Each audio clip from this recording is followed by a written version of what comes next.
Rahara Ramakrishna mission বালক আশ্রম আমার school. আজকে একটা বিষয় নিয়ে একজনের সঙ্গে তর্ক হচ্ছিল, তাই বাধ্য হলাম ভিডিওটা আবারও আপলোড করতে। সবাই দেখুন। এটা আমার স্কুল, রহরা রামকৃষ্ণ মিশন।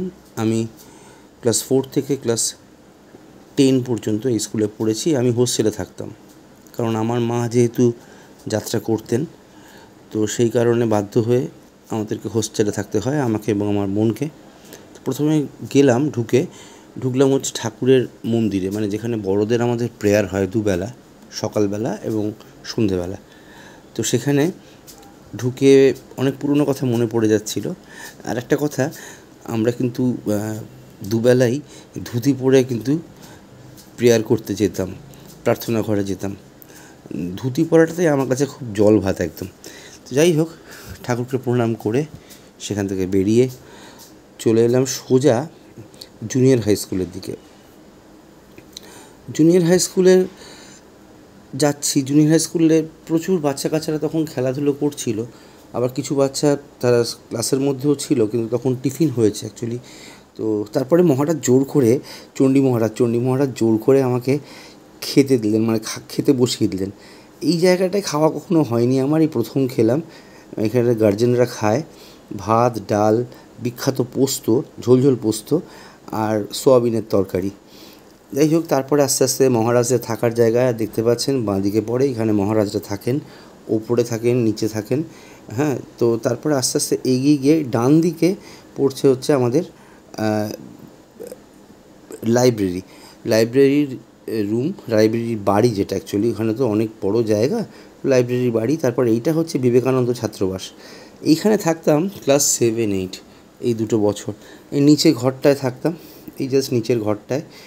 তো একটা অন্যরকম স্মৃতি, অন্যরকম ব্যাপার, পুরনো সমস্ত ঘটনা মনে পড়ে যাচ্ছিল। চতুর্দিকে গাছপালা। তো তারপরে আস্তে আস্তে এগোলাম। এটা হচ্ছে হোস্টেল। এই হোস্টেলে অনেকে থাকে। তো যাই হোক, আমি তো এই হোস্টেলে থাকতাম না, আমি আমাদের পাশে যে বিল্ডিংগুলো সেখানে থাকতাম। তো যাই হোক, হোস্টেলের মাঠটাও বিশাল বড়, দেখতে পাচ্ছেন সবাই। তো তারপর সেখান থেকে আস্তে আস্তে বেরোলাম। বেরিয়ে 2 নম্বর বাড়িতে আমি প্রথম থাকি। সেটা হচ্ছে তখন ক্লাস 4-এ ভর্তি হয়েছি। 4 আর 5 তারা থাকতো 2 নম্বর বাড়িতে।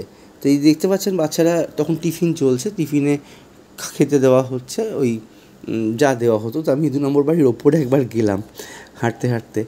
তো ওপরে উঠে গেলাম, তো গিয়ে দেখার জন্যে যে কীরকম আছে এখন সেই রুমগুলো যেগুলোতে থাকতাম দিনের পর দিন।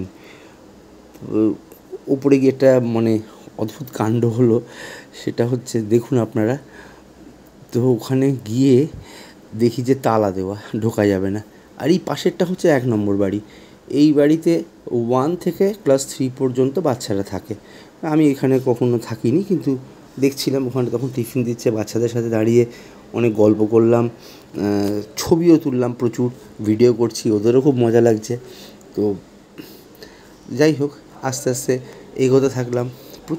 প্রচুর স্মৃতি মনে পড়ে যাচ্ছে, প্রচুর স্মৃতি। এবং আপনারা শুনলে অবাক হয়ে যাবেন, আমাদের কিন্তু হোস্টেলে কখনো কোনো রকম ফ্যান ছিল না, সারা বছরই কিন্তু গরমে কাটাতাম। তো সেটা অভ্যেস হয়ে গেছে। যাই হোক, এগোচ্ছি আস্তে আস্তে। এছাড়াও চারিপাশে কিন্তু আমাদের এখানে 4খানা থিয়েটার হল এবং খাবারের জায়গা, স্নানের জায়গা সমস্ত রয়েছে। এখন দেখছেন ব্রহ্মানন্দ ধাম, এখানে 7, 8, 9, 10 এই সমস্ত ছেলেরা থাকে, আমিও থাকতাম এখানে।